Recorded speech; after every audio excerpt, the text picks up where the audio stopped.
ஒவ்வொன்றுக்கும் உயிர்த்தன்மை வேறு வேறானது. மனிதனுக்கு ஒன்று, மிருகங்களுக்கு ஒவ்வொரு மனிதருக்கும் தனித்தனியான உயிரோட்டம். அதே மாதிரி கொசுக்களுக்கும், ஈக்களுக்கும், வைரஸ்களுக்கும், பாக்டீரியாவுக்கும் தனித்தனி உயிரோட்டம், அதனுடைய அமைப்பை பாதுகாக்க வேண்டி. இலைகளுக்கும் தழைகளுக்கும் தனித்தனி உயிரோட்டம் இருக்கின்றது. தாவரங்களுக்கும் உயிர் முக்கியம். இது ஞானங்கள் பார்க்க முடியாது, அவசியமானது, நமக்கு உணர்வாக அறிவிக்கப்பட்டிருக்கின்றது. படித்து கல்வி அறிவாக ஒருபோதும் பெற முடியாது. உயிர் வாழ்க்கைக்கு கல்வி அறிவு அவசியமா, உயிர் வாழ்க்கைக்கு ஞானங்கள் அவசியமா என்று கேட்டால் ஞானங்கள் அவசியம். ஆனால் கல்வி அறிவு என்று ஒன்றை எழுதி வைத்துக்கொண்டு படித்து வைத்துக்கொண்டு மருத்துவ அறிவு என்று வந்திருக்கக்கூடிய இந்த மருத்துவ உலகத்தில் எந்த ஒரு நோயையும் குணப்படுத்த முடியுமா என்று கேட்டால் ஒரு நோயையும் குணப்படுத்த முடியாது. இது சத்தியம். நான் உயிர் வாழ்வதற்கு அடுத்தது மறைவானது எனக்கு நம்பிக்கை வேண்டும். அந்த நம்பிக்கையும் பொருள் கிடையாது, அருளானது. அந்த நம்பிக்கையை பார்க்க முடியாது. எடுத்து வடிவமாக நம்பிக்கை என்பது இதுதான் என்று யாரும் கல்வி அறிவு மூலமாக தெரிவிக்க முடியாது. அது மனதில் அமைக்கப்பட்டிருக்கிறது ஞானங்களாக. மனுஷன் இருந்தால் நம்பிக்கை வேணும்னு சொல்லுவாங்க. மனுஷன் இருந்தால் காசு வேணும்னு எவனும் சொல்ல மாட்டான். மனுஷன் இருந்தால் பவர் வேணும்னு எவனும் சொல்ல மாட்டான். மனுஷன் இருந்தால் அவரை நம்புன்னு சொல்லுவாங்க. இந்த நம்பிக்கை அவசியம். இது ஞானத்தின் அடிப்படையில் இருக்கின்றது. கல்வி அறிவு என்பது அசுத்தமானதும் அசிங்கமானதும் அலங்கோலத்தில் நம்மை ஆக்கிவிடும். அவ்வளவு அற்பமானது இந்த கல்வி அறிவு. ஆனால் அதைத்தான் மிகப்பெரிய அறிவாக ஏற்றுக்கொண்டிருக்கின்றார்கள். இந்த கல்விக்கு உயிரை பற்றி தெரியாது. அப்படியானால் உயிரை பற்றி தெரிந்தவன் யார்? அதை படைத்தவன் யார்? இறைவன். உங்களுக்காக வானங்களையும் பூமியையும் படைத்து அதற்கிடையே அவ்வளவு தேவைகளையும் மனிதர்களுக்காக அமைத்து பின்னர் மனிதனையும் படைத்து அவனை செவ்வையாக்கி உருவாக்கி இந்த வானங்கள் பூமியினுடைய மாபெரும் சக்தி திரட்சியில் அவனை வாழ வைக்கின்றான். அந்த இறைவன் உணர்வை அளித்து, அந்த இறைவன் உணர்வுக்கான அந்த மனதில் இருக்கக்கூடிய ஒவ்வொரு சத்தியத்தையும் அமைத்தவன். அந்த இறைவனுக்கு பெயர் அல்லாஹ். உணர்வுகளின் இறைவன் அல்லாஹ். உணர்வு பார்க்க முடியாது, உயிரோட்டம் உள்ளது, உங்களுக்காக ஞானங்களாக அமைந்திருக்கின்றது. சத்தியத்தின் பாதையில் நடக்க வேண்டும் என்று அறிவித்துக் கொண்டிருக்கின்றது. அந்த சத்தியத்தின் பாதையில் நீங்கள் நடக்க வேண்டும் என்பதும், சத்தியத்தை விட்டு நாம் தவறக்கூடாது என்பதும் அங்கு அறிவிக்கப்பட்டிருக்கின்றது. உண்மைக்கும் பொய்க்கும் இடையே உண்மையை நீங்கள் நிலைநிறுத்துங்கள். பொய்களை நம்பி வாழாதீர்கள். உண்மை என்பது பொருள் அல்ல, உண்மை என்பது உணர்வு. பொய் என்பது பார்க்கக்கூடிய அவ்வளவும் பொய்யானது. நான் உங்களுடைய நன்மைகளை விரும்புகின்றேன், இதனை வெளியில் சொன்னால் பாதி பொய்யாக இருக்கும். ஆனால் அங்கு உணர்த்தப்பட வேண்டும். உங்களுடைய செயல்கள் மூலமாகவும் உங்களுடைய நடத்தை மூலமாகவும் உணர்த்தப்பட வேண்டும் நன்மையை விரும்பக்கூடியதாக இருக்கின்றார் என்று. நான் வாயை தொடர்ந்து சொல்லும் பொழுது அது பொய்யாக மாறிவிடுகின்றது, பாதி பொய்யாகவும் இருக்கும். அந்த உணர்வோடு பேசும்பொழுது மட்டும்தான் அங்கு உங்களுடைய நெஞ்சங்களில் உணர்வோடு அது கலக்கமே தவிர மற்றபடி அந்த உணர்வுபூர்வமான ஒரு செய்தி மனசுக்கு நிம்மதியும் அமைதியும் தராது. அழகானது நன்மையமான செய்தி. நமக்கு மனிதர்கள் சுத்தமாக இருக்கின்றார்கள், மனம் சுத்தமாக இருக்கின்றது, வாக்கு சுத்தமாக இருக்கின்றார்கள். அவர்களை நம்பி வாழ முடியும் என்று இருக்கும் பொழுது அந்த சமுதாயத்தில் நிம்மதியோடு வாழ முடியும். நமக்குள் அமைதியும் ஏற்படும்.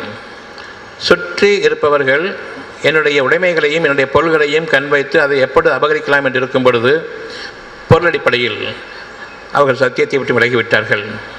உணர்வை விட்டும் உணர்ச்சிகளுக்கு ஆகிவிட்டார்கள். பொருள்களை நம்பித்தான் வாழ முடியும், மற்றபடி வாழ முடியாது என்ற நிலைக்கு வந்துவிட்டார்கள். இவர்களோடு, இந்த மனிதர்களோடு வாழ்வது என்பது கண்டிப்பாக நிம்மதியோடு வாழ முடியாது. பயத்தோடும் கலவரத்தோடும் தான் வாழ முடியுமே தவிர அமைதியும் சுகமும் கொண்டு மனதால் வாழ முடியாது. அப்படியானால் உணர்வுடையவர்கள் ஒவ்வொருவரும் தம் உணர்வுக்கு கட்டுப்பட்டு சத்தியத்தில் கட்டுப்பட்டு வாழ்பவர்கள். நாம் இறைவனை ஏற்றுக்கொண்டிருக்கின்றோம்.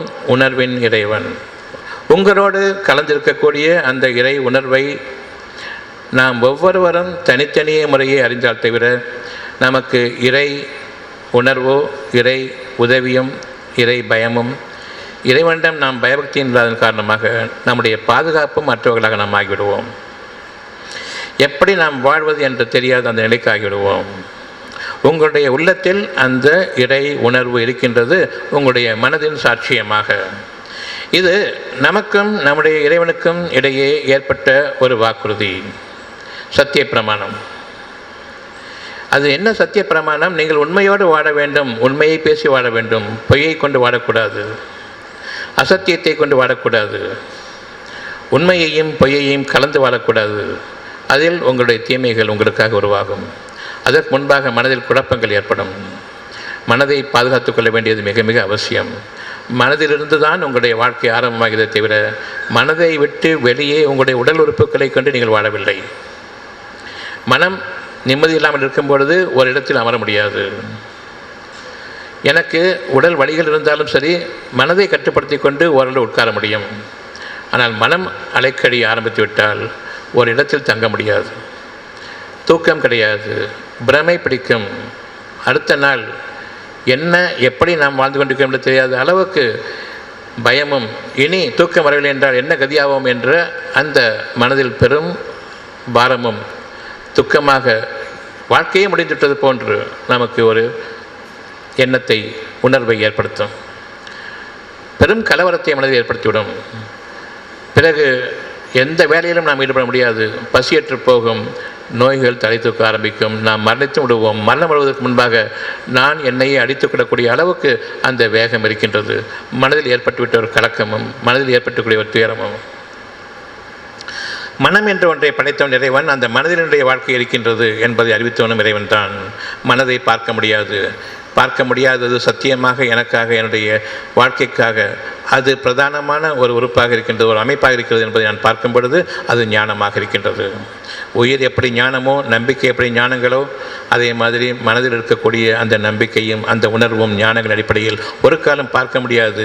இது உங்களுடைய வாழ்க்கையினுடைய அடிப்படை. காற்று, தண்ணீர், உணவை கொண்டு உங்களுடைய வாழ்க்கை அமையவில்லை. உயிரோட்டம், மனம், அதில் இருக்கக்கூடிய நல் உணர்வு, நற்செய்தி, அதன் மீது நம்பிக்கை, அதன் காரணமாக மனம் நிம்மதி, அமைதி, இது உங்களுடைய வாழ்க்கை. இதற்கப்பால் உங்களுடைய வாழ்க்கை கிடையாது. உயிர் இல்லை, வாழ்க்கை இல்லை. மனம் இல்லை, வாழ்க்கை பேதலித்து விட்டது. உணர்வு இல்லை, உணர்ச்சிகளில் வாழ்ந்து கொண்டிருக்கின்றேன், நான் மிருகமாக மாறிவிட்டேன். நம்பிக்கையும் இல்லை. இப்பொழுது இந்த பூமிக்கே நான் பாரமாக ஆகிவிட்டேன். என்னை சுற்றி இருப்பவர்களுக்கு நான் ஒரு பெரும் பாரமாக ஆகிவிட்டேன்.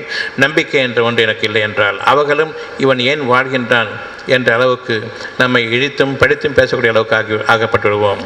இழிவும் வேதனையும் நம்மை சூழ்ந்து கொள்ளும். மறைவானவற்றின் மீது நீங்கள் நம்பிக்கை கொள்ளுங்கள். இறைவனை ஏற்றுக்கொள்வது உண்மையானால் மனம் என்ற அந்த அமைப்புக்குள் வந்துவிடுங்கள். அங்குதான் உங்களுடைய வாழ்க்கை. அதை தவிர்த்து மற்ற வாழ்க்கை இல்லை. அனைவருமே விரும்புகின்றோம் தனித்தன்மையோடு வாழ வேண்டும். அந்த தனித்தன்மையோடு வாழ வேண்டும் என்றால் ஒவ்வொருவருக்கும் ஒரு சிறப்பம்சம் இருக்கின்றது, ஒவ்வொருவருக்கும் ஒரு உருவமைப்பு இருக்கின்றது, ஒவ்வொருவருக்கும் தனித்தனியான உயிரோட்டம் இருக்கின்றது. முதலில் நாம் பார்த்தோம், மனிதர்களுக்கு ஒரு உயிரோட்டம், விலங்குகளுக்கு ஒரு உயிரோட்டம், கால்நடைகளுக்கு ஒரு உயிரோட்டம், மரம், செடி, கொடிகளுக்கு ஒரு உயிரோட்டம் என்று. மனிதன் என்று வரும்பொழுது ஒவ்வொருவருக்கும் தனித்தனியான உருவமைப்பு இருக்கின்றது, ஒவ்வொருவருக்கும் தனித்தனியான உயிரோட்டம் இருக்கின்றதை தவிர ஒரு உயிரோட்டம் இன்னொருடைய உயிரோட்டத்திற்கு பொருத்தமானதாக அமையாது. கடும் குளிராக இருக்கின்றது, சிலர் நடுங்குகின்றார்கள், சிலர் வெளியே வருவதில்லை, சிலர் போரை பொறுத்து கொண்டிருந்தாலும் சரி உடுக்கு நடுங்கிக் கொண்டிருக்கின்றது. இன்னொருவர் அந்த கடும் குளிரிலும் குளிக்கின்றார்.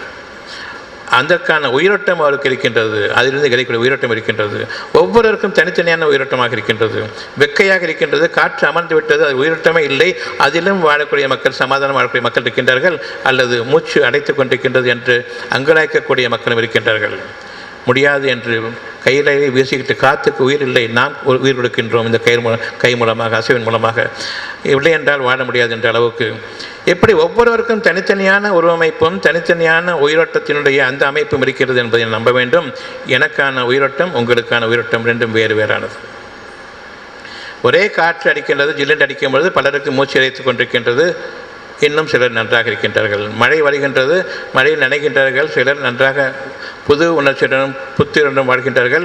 இன்னொரு சிலருக்கு சளி பிடித்துக் கொள்கின்றது, ஜுரம் வருகின்றது, ஜன்னி வருகின்றது. எந்த அளவுக்கு உயிரோட்டம் பாதிக்கப்பட்டிருந்தால் குளிர்ச்சி உயிரோட்டத்தை கொடுப்பதற்கு பதிலாக குளிர்ச்சியானது மூச்சடைப்பும் ஆஸ்துமாவும் இன்னும் ஜுரமும் ஜன்னியும் வந்து இறக்கக்கூடிய அளவுக்கு ஆகிவிடுகின்றார்கள் என்பதையும் பாருங்கள். இப்பொழுது உங்களுக்கு தேவை என்ன? எந்த சூழ்நிலையிலும் நான் வாழ வேண்டும் என்ற தேவை இருக்கின்றது. இன்னும் அதைவிட முக்கியமாக ஒவ்வொரு சூழ்நிலையும் என்னுடைய அழகான வாழ்க்கைக்கு சாதகமாக அமைய வேண்டும் என்று இருக்கிறது. நம்மளால் சாத்தியமானது எது? எந்த சூழ்நிலையும் நான் வாழ வேண்டும் ஒரு எண்ணம், எனக்கு சாதகமான சூழ்நிலை எப்பொழுதும் நிலவ வேண்டும்.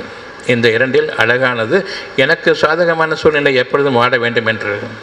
அதனை இறைவன் நமக்கு உணர்வாக அமைத்திருக்கின்றான். யார் இதை நம்பிக்கை கொள்கின்றார்களோ உங்களுக்கு ஏற்றவாறு இந்த சூழ்நிலை மாற வேண்டும். ஒவ்வொருவருக்கும் தனித்தனிய முறையே அது மாறிக்கொண்டிருக்கின்றது, நாம் அறிய மாட்டோம். ஒரு சிலர் குளிர்ச்சியான காற்றை அவர்கள் இப்பொழுது கூட அவர்கள் உணர்வார்கள். இன்னொரு சிலர் இன்னும் வெக்கையாகத்தான் இருக்கின்றது. இன்னும் சிலர் ஏசியில் உட்கார்ந்து தான் எனக்கு வாழ்க்கை என்ற அளவு கூட இருக்கும். என்னுடைய உணர்வின் பக்கம் நான் திரும்புகின்றேன். எனக்காக என்னை சுற்றி இருக்கக்கூடிய, எனக்கு அருகாமல் இருக்கக்கூடிய என்னுடைய சூழ்நிலை மாறுகிறது. அங்கு குளிர்ச்சியாக இருக்கின்றது. அடுத்தவருடைய சூழ்நிலை அங்கு வெப்பமாக இருக்கின்றது. இன்னொரு சூழ்நிலை அங்கு இரண்டும் கட்டானாக இருக்கின்றது. ஒவ்வொருவருக்கும் தனித்தனியே வானங்களும் பூமியும் அவரை சுற்றி இருக்கிற சூழ்நிலைகளும். அப்படி என்றால் தனித்தனியே ஒவ்வொருவருக்கும் அவரவருடைய உலகம் இருக்கின்றது. வானங்களும் பூமியும் இணைந்த ஒரு உலகம் இருக்கின்றது. ஒவ்வொருடைய பொழுதும் ஒவ்வொரு மாதிரி இருக்கின்றது. ஒரே வானம் ஒரே பூமி என்றால் ஒரே சூரியன், ஒரே பகல், ஒரே இரவு, ஒரே இருள், இவ்விதமாக இருக்கும் பொழுது எப்படி ஒவ்வொருவருக்கும் தனித்தனியே முறையே, சிலருக்கு நன்றாக இருக்கிறது, சிலருக்கு அவ்வளோ நன்றாக இல்லை, சிலருக்கு விரக்தியாக இருக்கிறது. ஒவ்வொருவரும் அவ்வளவாக இந்த நாள் எனக்கு நன்மையாக அமையவில்லை, மனம் சரியில்லை என்றெல்லாம் கூறுகின்றார்கள். இன்னொருக்கு சில குதூகலமாக இருக்கின்றது, மனம் அமைதியாக இருக்கின்றது, நிம்மதியாக இருக்கின்றது. மாறி மாறி ஒவ்வொருவருக்கும் ஒரே வானம் ஒரே பூமி, ஒரே பொழுது பகல் இரவு என்று இருக்கும் பொழுது எப்படி எவ்வளவு வித்தியாசம். ஒருவருக்கு தூக்கம் இல்லை, இரவு பொழுது ரொம்ப மோசமாக இருக்கிறது. இன்னொருவருக்கு நல்ல தூக்கம், அழகான தூக்கம். இரவு பொழுது அவ்வளோ ரம்மியமாக இருந்தது. ஒரே இரவு தான், ஒரே வானமும் பூமி எப்படி மாறி இருக்கின்றது. ஒவ்வொருவருக்கும் தனித்தனியான உலகம் என்பதை அறிந்து கொள்ளுங்கள். ஒரே வானம் ஒரே பூமி அல்ல. ஞானங்களின் அடிப்படையில் உங்களுடைய வாழ்க்கை அமைய வேண்டும். என்னுடைய உலகம் எனக்கு சிறப்பாக அமைய வேண்டும் என்று விரும்புங்கள். இவர்கள் கூறுவார்கள், நீ ஒருத்தர் நல்லா இருந்தால் உலகம் பூரா மாற்றிடுவேன்னு கேட்குறாங்க. அப்படி இல்லை, என்னுடைய உலகம் எனக்காக மாறும். எனக்காக இருக்கக்கூடிய வானமும் பூமியும் எனக்கு அடிபணிந்திருக்க வேண்டும். இது இறை ஞானங்களில் உங்களுக்காக அமைக்கப்பட்டிருக்கக்கூடிய ஒரு வாக்குறுதி. உங்களுக்காக வானங்களையும் பூமியையும் படைத்தேன், தனித்தனிய முறையே உணர்வையும் அமைத்தேன். அந்த உணர்வை நான் செவ்வையாக்கினேன் சத்தியமாக என்ற அந்த அடிப்படையில். எதெல்லாம் உங்களுடைய வாழ்க்கையில் சத்தியமாக இருக்கின்றதோ பார்க்க முடியாத ஒவ்வொன்றையும் உணர்வாகவும் ஞானங்களாகவும் அமைத்து, இது மட்டும்தான் வாழ்க்கை, எதற்கப்பால் வாழ்க்கை என்பது இரண்டாம் தரமான வாழ்க்கை என்பதையும் நான் அறிவித்திருக்கின்றேன். இதனை யார் ஏற்றுக்கொண்டு வாழ்கின்றார்களோ அவர்கள் என்னோடு இணைந்திருக்கட்டும். அவ்வளவு ஞானங்களையும் நான் அவர்களுக்கு அத்துப்படியாக செய்கின்றேன். வானங்களையும் பூமியையும் அவர்களுக்கு நான் கட்டுப்பட செய்கின்றேன். வானங்களில் இருப்பவற்றையும் பூமியில் இருப்பவற்றையும் எந்த ஒன்றையும் நீங்கள் வணங்காதீர்கள். உள்ளத்தின் இறைவனாக நான் உங்களோடு இருக்கின்றேனே, வானங்களையும் பூமியையும் படைத்தவன் உங்களுக்காக ஞானங்களாக அறிவித்துக் கொண்டிருக்கின்றேனே. எந்த மிருகத்திற்கும் இந்த ஞானங்கள் கிடையாது. அவையெல்லாம் அறிவிக்கப்பட்ட விதத்தில் அவர்கள் வாழ்க்கையை அமைத்துக் கொண்டிருக்கின்றன. உங்களுக்காக ஞானங்கள் படைக்கப்பட்டிருக்கின்றன.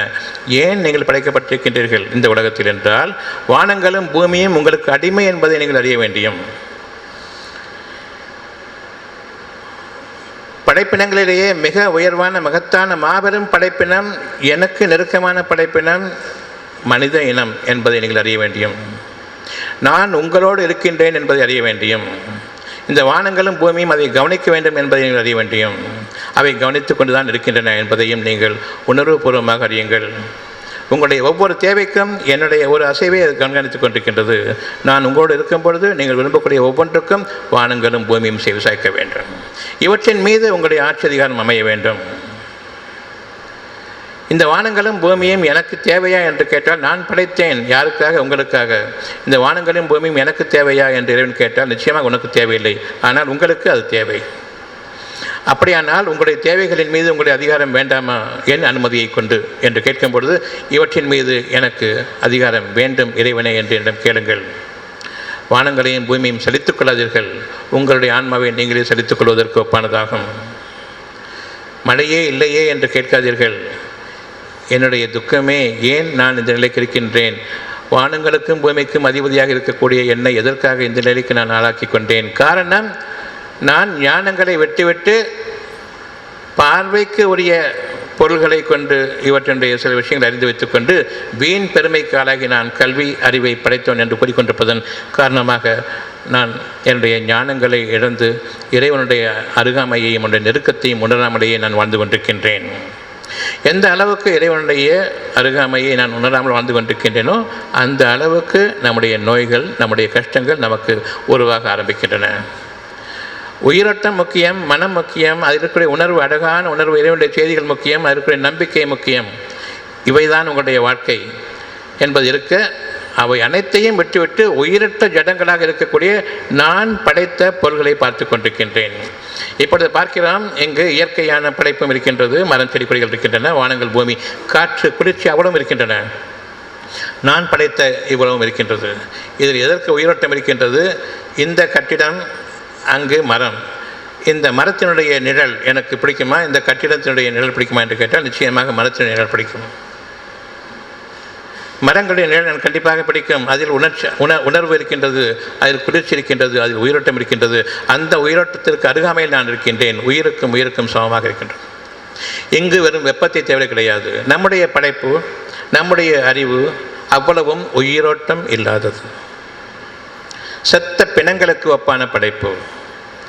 இவற்றை வைத்துக்கொண்டு பணம் என்ற ஒன்றை மட்டும்தான் உங்களால் படைக்க முடியுமே தவிர, உங்களால் சம்பாதிக்க முடியுமே தவிர நன்மைகளை சம்பாதிக்க முடியாது. இப்பொழுது இந்த மைக் உங்களுக்கு உபயோகப்படுதா அல்லது சத்தியம் உங்களுடைய மனசுக்கு இறங்குதான் கேட்டால், இந்த மைக் சத்தியத்தை உணர்த்தாது. இந்த உணர்வு மூலமாகத்தான் அங்கு பேசும்பொழுது இதனுடைய உயிரோட்டம், இது வெறும் சப்தத்தை கொடுக்கக்கூடியது தான். ஆனால் உயிரோட்டம் மிக்க அந்த சொல் அந்த உணர்வோடு, ஒவ்வொருடைய மனதிலும் இருக்கக்கூடிய உணர்வோடு கலந்து இது எனக்கு மனதுக்கு உணர்வை அளிக்கின்றது, ஒரு சமாதானத்தை அளிக்கின்றது. நிச்சயமாக ஞானங்களில் நான் வாழ பிறந்தவன். கல்வி அறிவில் வாழ்வது என்பது என்னுடைய அலங்கோலமான வாழ்க்கைக்கு வழிவகுத்துவிடும். என் இறைவன் என்னை பாதுகாக்க வேண்டும் என்ற அந்த இறை உணர்வின் பக்கம், உள்ளத்தின் இறைவன், மனசாட்சியத்தின் இறைவன் அல்லாஹ்வின் பக்கம் இப்பொழுது திரும்புகின்றோம். முஸ்லீம்கள் கூறக்கூடிய அல்லாஹ் அல்ல, அவர்கள் என்ன என்பதை இன்னமும் அறியவில்லை. எங்கோ கட்டிடத்தில் சென்றுதான் பிரார்த்திக்க வேண்டும் என்று எண்ணிக்கொண்டிருக்கின்றார்கள். அல்லாஹ் என்பது உணர்வுகளின் இறைவன், இதயத்தின் இறைவன், உங்களோடு நெருங்கியிருப்பவன். இங்கு இருக்கும் பொழுது நீங்கள் இறை இல்லங்கள் என்று செல்லும் பொழுது நான் இங்கிருந்து வெளியேறி செல்கின்றேன், அங்கும் என்னுடைய பிரார்த்தனை நிறைவேறுவதில்லை. முஸ்லீம்கள் கூறுவார்கள், அல்லாஹ் அவனை தவிர இறைவன் இல்லை. அந்த இறைவனுக்கு பல பெயர்கள். ஒன்று சுகமளிப்பவன். அல்லாஹ் அவனை தவிர சுகமளிப்பவன் இல்லை என்று கூறுகின்றார்கள். பிறகு டாக்டர்களிடம்தான் செல்வார்கள். காரணம், அவர்களுடைய பிரார்த்தனை அவர்களுக்கு பலனளிக்கவில்லை. உயிர் வாழ வேண்டும் என்றாலும் ஏன் பிரார்த்தனை நிறைவேறவில்லை? ஒருவர் இந்துக்களுக்கு பல கடவுள்கள் இருக்கின்றார்கள், கும்பிடுகின்றார்கள். நாம் கூறுவோம், முஸ்லீம்கள் கூறுவார்கள், அவர்கள் பல கடவுள்களை நம்பிக்கொண்டிருக்கின்றார்கள், எனவே அவர்களுக்கு குணமாகவில்லை, இறைவன் இல்லை என்று. உங்களுக்கு இறைவன் இருக்கின்றான், அவனை தவிர இறைவன் இல்லை என்று கூறுவீர்கள். அல்லாஹ் அவனை தவிர குணமாக்குபவன் இல்லை, சுகமாக்குபவன் இல்லை, அமைதியளிப்பவன் இல்லை, உணவளிப்பவன் இல்லை, பாதுகாப்பவன் இல்லை, உயிரளிப்பவன் இல்லை, நிலைத்திருக்க செய்வனும் இல்லை, அமைதியளிப்பவனும் இல்லை என்று அவனுக்கு அவ்வளவு பெயர்களையும் கூறுவீர்கள். ஆனால் என்னுடைய உணவுக்கு பணத்தை நாடி நான் செல்கின்றேன், என்னுடைய சுகத்திற்கு மருந்தை நாடி செல்கின்றேன். அவனை தவிர சுகமளிப்பவன் இல்லை என்று கூறிய பிறகு ஏதோ ஸ்பெஷலிஸ்ட் இருக்கின்றார், அவனை விட உயர்ந்த ஸ்பெஷலிஸ்ட் இருக்கின்றார் என்று நான் டாக்டர்களிடம் செல்கின்றேன். ஏன் முஸ்லீம்களுக்கு அவர்களுடைய இறைவன் ஒரே இறைவன் என்று கூறக்கூடிய அவர்களுக்கு ஏன் அவர்களுடைய பிரார்த்தனை பலனளிக்கவில்லை? எங்கு திரும்ப வேண்டும்? எங்கு ஞானங்கள்? இறைவன் உங்களுக்கு நேரடியாக அறிவிக்கின்றான். நீங்கள் என்னை நம்பவில்லை, நான் எங்கிருக்கின்றேன் என்பதையும் தெரியவில்லை, என்னை நீங்கள் தியானிக்கவும் இல்லை, நான் யார் என்பதும் உங்களுக்கு தெரியாது. ஊர் மக்கள், உலக மக்கள் என்ன பேசிக் கொண்டிருக்கின்றார்களோ அவர்களுடைய பேச்சுக்களை நம்பி நீங்கள் சென்று கொண்டிருக்கின்றீர்கள் தவிர என்னுடைய பேச்சை நம்பி நான் உங்களுக்கு வழிநடத்த வேண்டும் என்ற அந்த ஒரு எண்ணத்தை கைக்கொள்ளவில்லை. வழிநடத்துபவன் யார் என்று கேட்டால் அவன் ஒருவனை தவிர வழிநடத்துபவன் இல்லை. நான் எங்கு வழிநடத்தப்பட வேண்டும் என்று கேட்டால் என் இறைவன் பால் வழிநடத்தப்பட வேண்டுமே தவிர இறைவனை விட்டு வேறு எங்கும் செல்ல வேண்டிய அவசியம் இல்லை. வானங்களும் பூமியும் அவனுடைய அதிகாரத்தில் இருக்கின்றன. எனக்கு வானங்களும் பூமிக்கும் இடையே தான் என்னுடைய வாழ்க்கை இருக்கின்றது.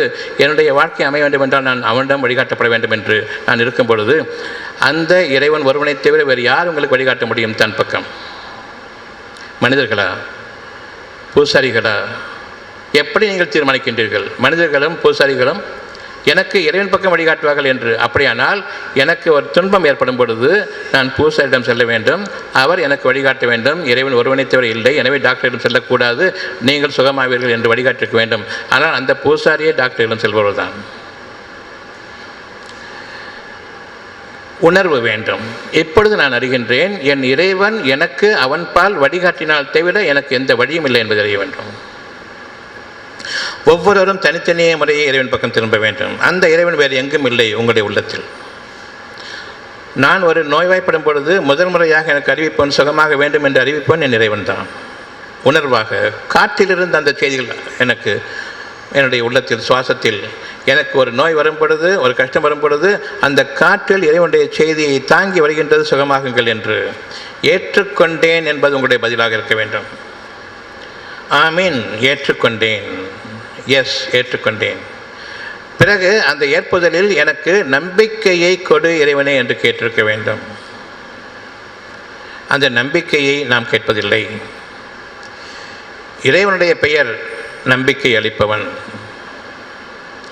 இறைவனுடைய பெயர் நம்பிக்கை அளிப்பவன். அவனை தவிர நம்பிக்கை அளிப்பவன் இல்லை என்று கூறும் பொழுது அவனையே நான் கும்பிட்டு விழுகின்றேன் என்று பொருள். அவனுக்கே நான் சரணடைந்தேன் என்பது பொருள். I have submitted totally unto my God, the one who conducts me in the straight path, the one who gives me my peace. அவன் ஒருவனை தவிர எனக்கு நம்பிக்கை அளிப்பவன். The giver of peace, the giver of forgiveness, the giver of conductor in the straight path, the giver of belief. அவன் ஒருவனை தவிர எனக்கு நம்பிக்கை அளிப்பவன் இல்லை. அதனுடைய பெயர் அரபியில் மோமின் என்று கூறுவார்கள். இறைவனுடைய பெயர் நம்பிக்கை அளிப்பவன். ஆனால் இங்கு அனைவருமே நான் தான் மோமின், நான் தான் நம்பிக்கை அளிப்பவன் என்ற அடிப்படையில் கூறிக்கொண்டிருக்கின்றார்கள். நம்பிக்கை அளிப்பவனுடைய அடிமை என்று கூறியிருக்க வேண்டும், அப்படி கூற மாட்டார்கள். உதாரணமாக ரஹ்மான் என்று எடுத்தால் அளவில்லாத அருளாளன், அப்படி கூறக்கூடாது. எனக்கு பெயர் வைக்கும் பொழுது அப்துல் ரஹ்மான் என்று கூற வேண்டும். அளவில்லாத அருளானுடைய அடிமை என்று, அப்து என்பது அடிமை, அடிமை என்று கூற வேண்டும். ரஸாக் என்று கூறினால் உணவளிப்பவன் என்று பொருள். யாரும் ரஸாக் என்று பெயர் வைக்கக்கூடாது. அப்துல் ரஸாக், அதாவது உணவளிப்பவனுடைய அடிமை என்று கூற வேண்டும். அந்த பணிவு முதலில் இருந்தால் தவிர உங்களுக்கு இறைவனிடமிருந்து உதவி இல்லை. நீங்களும் உங்கள் குடும்பத்தினரும் நோய் நொடியற்ற ஆரோக்கியமான மன அமைதியான வாழ்க்கை வாழ ஆசையா? நாட்பட்ட தீராத நோய்களிலிருந்து மருந்து மாத்திரை ஊசி இல்லாமல் குணமடைய ஆவலா? அப்படியானால் இன்றே வாங்கி படியுங்கள் டாக்டர் பஸ்லூர் ரஹ்மான் அவர்கள் எழுதிய உடல் நலம் மனநலம் காத்து ஆரோக்கிய வாழ்க்கைக்கான முத்தான 15 மருத்துவ களஞ்சியம். அருமையான புத்தகங்கள் இதோ. எளிமையான முறையில் அக்குபஞ்சர் கற்றுக்கொள்ள உதவும் அருமையான புத்தகம் புதிய அக்குபஞ்சர் உங்களுக்காக. ஆசிரியர் டாக்டர் பஸ்லூர் ரஹ்மான் அவர்கள் படித்து நடைமுறைப்படுத்த வேண்டிய அரிய புத்தகம். விலை ரூபாய் 400. நோய்களிலிருந்து பாதுகாத்துக் கொள்ள உதவும் மருத்துவ களஞ்சியம், மருந்துகளால் வரும் நோய்கள். ஆசிரியர் டாக்டர் பஸ்லூர் ரஹ்மான் அவர்கள். விலை ரூபாய் 250. நீங்கள் ஒவ்வொருவரும் வாழ்க்கையில் வெற்றி பெற வேண்டுமா? நீங்கள் வாங்கி படிக்க வேண்டிய, உங்கள் வாழ்க்கையில் கடைபிடிக்க வேண்டிய அருமையான தொகுப்பு டாக்டர் பஸ்லூர் ரஹ்மான் அவர்கள் எழுதிய வெற்றிக்கு மேல் வெற்றி. விலை ரூபாய் 350. நோய் நொடியற்ற வாழ்க்கைக்கு உதவும் பயனுள்ள மருத்துவ கடைகள் பாகம் 1. ஆசிரியர் டாக்டர் பஸ்லூர் ரஹ்மான் அவர்கள். ரூபாய் 250. பெண்களே உங்களுக்காக. நிச்சயமாக ஆண்களுக்கும் எண்ணற்ற ஆண் பெண் இருபாலருக்கும் ஏற்படும் மருத்துவ கேள்விகளுக்கு விடை காண, மேலும் பெண் குழந்தைகள் பிறந்தது முதல் அவர்களுக்கு மனமாகி குழந்தைகள் பிறக்கும் வரை ஏற்படும் அனைத்து விதமான சந்தேகங்களுக்கு தீர்வு காண உதவும் மருத்துவ பொக்கிஷமான இப்புத்தகம் நீங்களும் படித்து உங்கள் வருங்கால சந்ததிகளுக்காக பாதுகாத்து வைக்க வேண்டிய மருத்துவ களஞ்சியம். பெண்களே உங்களுக்காக, நிச்சயமாக ஆண்களுக்கும். ஆசிரியர் டாக்டர் பஸ்லூர் ரஹ்மான் அவர்கள். விலை ரூபாய் 250. டாக்டர் பஸ்லூர் ரஹ்மான் அவர்கள் எழுதிய இறைவழியில் இனிய சுகப்பிரசவம். விலை ரூபாய் 400. டாக்டர் பஸ்லூர் ரஹ்மான் அவர்கள் எழுதிய நோய் நொடியற்ற வாழ்க்கைக்கு உதவும் மருத்துவ கட்டுரைகள் பாகம் 2. விலை ரூபாய் 250. மருந்து மாத்திரை ஊசி இல்லாமல் நோய்களிலிருந்து தப்பிப்பதற்கும் ஒவ்வொரு குடும்பத்திலும் இருக்க வேண்டிய அருமையான புத்தகம் தான் நீங்களும் அக்குபஞ்சர் டாக்டராங்கள். விலை ரூபாய் 250. வாழ வழிகாட்டும் அற்புதமான புத்தகம் தான் டாக்டர் பஸ்லூர் ரஹ்மான் அவர்கள் எழுதிய இறைவழி மருத்துவம் பயனளிக்க இறைவனை பிரார்த்திப்பது எப்படி. விலை ரூபாய் 250. இறைவழி மருத்துவம் பாகம் 1. ஆசிரியர் டாக்டர் பஸ்லூர் ரஹ்மான் அவர்கள். விலை ரூபாய் 200. இறைவழி மருத்துவம் பாகம் 2. ஆசிரியர் டாக்டர் பஸ்லூர் ரஹ்மான் அவர்கள். விலை ரூபாய் 250. பிபி டயபெட்டிஸ் நோயாளிகளே உங்கள் நலனுக்காக. மேலும் டயபெட்டிஸ் பிபி பற்றி இன்னும் அறிந்து கொள்ள, நமக்கும் நம் சந்ததிகளுக்கும் டயபெட்டிஸ் பிபி நோய் வராமல் காத்துக்கொள்ள உதவும் அற்புத நூல்தான் டாக்டர் பஸ்லூர் ரஹ்மான் அவர்கள் எழுதிய பிபி டயபெட்டிஸ் நோயாளிகளே உங்கள் நலனுக்காக. ஒவ்வொரு வீடுகளிலும் அவசியம் இருக்க வேண்டிய நூல்தான் பிபி டயபெட்டிஸ் நோயாளிகளே உங்கள் நலனுக்காக. விலை ரூபாய் 250. டாக்டர் பஸ்லூர் ரஹ்மான் அவர்கள் எழுதிய எப்படி கற்றோம், விலை ரூபாய் 350. மேற்கண்ட 15 புத்தகங்களை வாங்க தொடர்பு கொள்ளுங்கள். Health time publication, Chennai. Cell number 9840498898 மற்றும் 87784477788.